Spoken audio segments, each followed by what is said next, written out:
No vídeo anterior,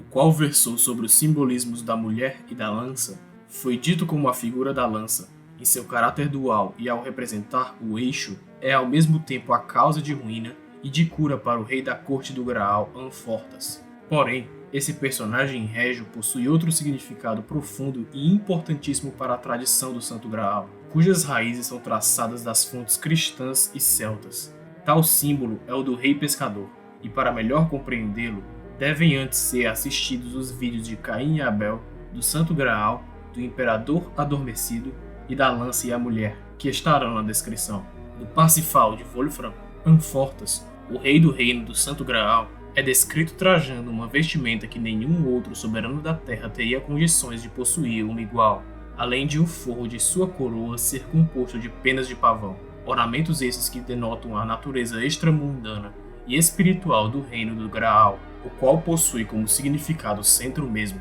A etimologia do nome do rei é relacionada com o latim infirmitas, palavra que denota fraqueza e infertilidade, denunciando o estado caído do rei. Como dito no vídeo passado, a enfermidade do rei vem de um ferimento de lança a partir de uma luta contra um rei pagão, sendo acertado na virilha ou na coxa, membros tradicionalmente relacionados com a origem do princípio fálico, sexual e vital do homem, razão pela qual ele não pode mais atuar no mundo, representando-se isso aqui pelo fato de Anfortas não mais conseguir cavalgar, sendo o cavalo símbolo de poder, sendo o rei que não consegue cavalgar, portanto impotente. Aqui, claramente, ocorre mais uma vez a reverberação do sono do imperador, representando uma ocultação do ser que necessita do retorno à origem. Já que o rei do Graal não pode exercer o poder mediante o galope, também a ele são vedados outros esportes de caráter nobre, como a caça ou a esgrima. Então a ele resta uma única prática que ainda o traz alegria, que é o ato de pescar. O peixe é um animal repleto de forte carga simbólica, como na tradição celta possuindo uma associação com a sabedoria, como com o salmão de sabedoria dos celtas, o qual queimava as mãos daqueles que o seguram, mas que uma vez comido, transmite todo tipo de conhecimento. Na tradição desses povos, assim como no hinduísmo, o deus Vishnu se transforma e se manifesta como peixe, as divindades dos celtas também assumem tal forma, com o caso mais característico sendo do deus Tuan, integrante da raça primordial dos Partolã e forçado a se transformar em animais como uma águia e como um peixe, como uma forma de preservar a memória de sua geração. Uma vez sendo o peixe pescado e servido de alimento para uma princesa, ela é engravida e Tuan encarna em forma humana novamente, como filho da princesa, sendo portanto de estirpe régia, e também como um profeta, numa clara demonstração do simbolismo da mulher como portal entre a vida e a morte mediante uma nutrição encompassada por uma substância aquosa,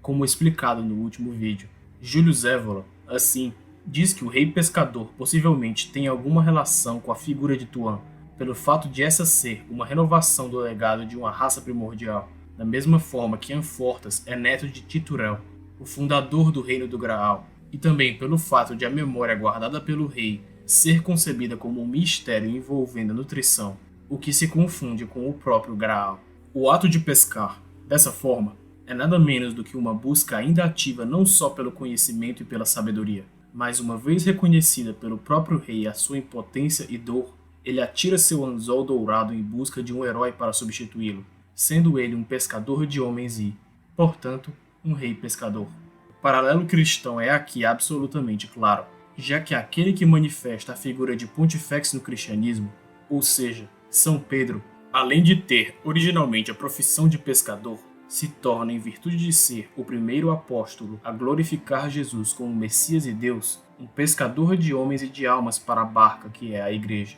Outros aspectos do simbolismo do peixe também são caros à narrativa cristã, como o milagre da multiplicação envolver também peixes, que foram capazes de alimentar milhares de pessoas, em analogia com o próprio corpo de Cristo e com a Eucaristia, o infinito alimento a consagrar a comunhão. Mais uma vez, em correlação com o arcabouço celta, o poeta bretão Taliesin, uma figura comparável a Merlin, que carrega um aspecto profético, diz que não é claro se seu corpo é feito de carne ou de peixe, mais uma vez representando o amálgama dessas duas fontes na saga do Graal. Há também, no ato de pescaria do rei, a figura do barco. Segundo Chrétien de Troyes, o rei não conduz a embarcação, tendo em verdade um servo para manusear os remos para ele, enquanto ele descansa na proa do barco a pescar. A atividade do rei, portanto, não reside no ato de navegar, ato esse equiparável à governança, sendo desempenhado na verdade por outra pessoa em seu lugar. Isso ocorre porque o rei,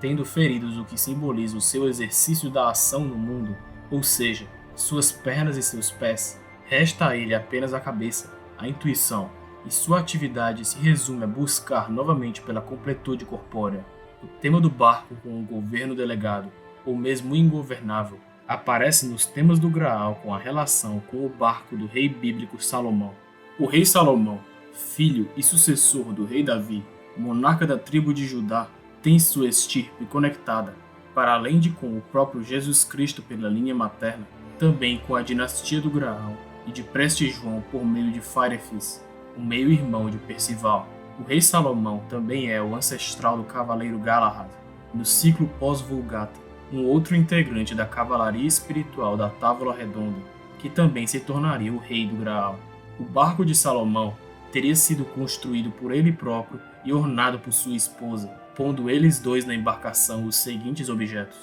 uma cama, uma coroa dourada e uma espada de estranhos pingentes. Esses pingentes teriam sido tecidos pelo casal real a partir do ramo da árvore plantada por Eva ao retirar um galho do Éden, como referenciado no vídeo sobre Caim e Abel, sendo esses ramos respectivamente de cor branca, verde e vermelha, representando o transmutar e o desenvolver da história humana nessa árvore. Já a espada, que assim como a coroa, pertenceu ao próprio rei Davi, está dentro de uma bainha cujo nome se intitula de Memória de Sangue, simbolizando que não é somente aquele digno de empunhá-la que pode fazê-lo, mas também que a espada atenta à manifestação de seu poder apenas com a memória daqueles que compartilham o sangue de seu verdadeiro dono, ou seja, aqueles da estirpe de Davi e de Salomão, num claro paralelo com a espada arturiana Excalibur. O barco de Salomão encontra-se à deriva, sem tripulação, navegando apenas em razão da orientação divina,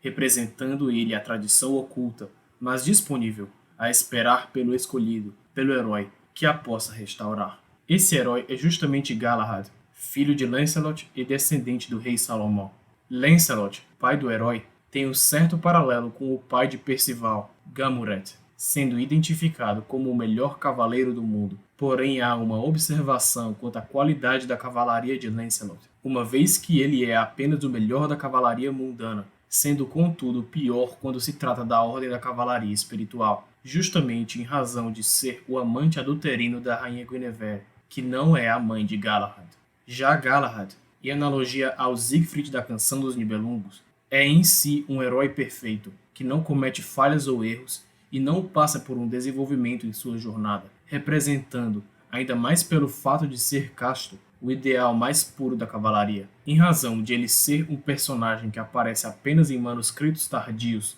como na Demanda do Santo Graal de Heidelberg. O personagem de Galahad muitas vezes se confunde com o de Percival em muitos aspectos, dentre eles o protagonismo na trama e no seu desfecho. É Galahad aquele que consegue desembainhar a espada e não ser rejeitado pelo barco de seu ancestral, sendo conduzido por um anjo naquela embarcação em direção à corte do Graal. Juntamente com Percival e com Bors, dois outros cavaleiros brancos da Ordem Celeste, Galahad atinge e conquista o Santo Graal, sendo o único capaz de sentar-se no assento perigoso, o 13º assento da Távola Redonda, que traz o infortúnio para aqueles que o ocupam. Galahad, em sua dignidade, cura o rei pescador, chamado de Peles no manuscrito de Heidelberg, e passa a reinar a partir da Jerusalém Celeste, em analogia ao reinado extramundano de Percival. A cura do rei pescador e o recuperar de suas pernas, da sua capacidade de andar, demonstra a completude que o reino do Graal passa a assumir, pois não mais conta apenas com o conhecimento, mas passa a contar também com o coração, simbolizado pelo próprio Graal, e é com a revelação solar da coroação do herói como um novo rei que a távola se banqueteia sobre o peixe, materializando o esplendor e o retorno do governo sobre a terra.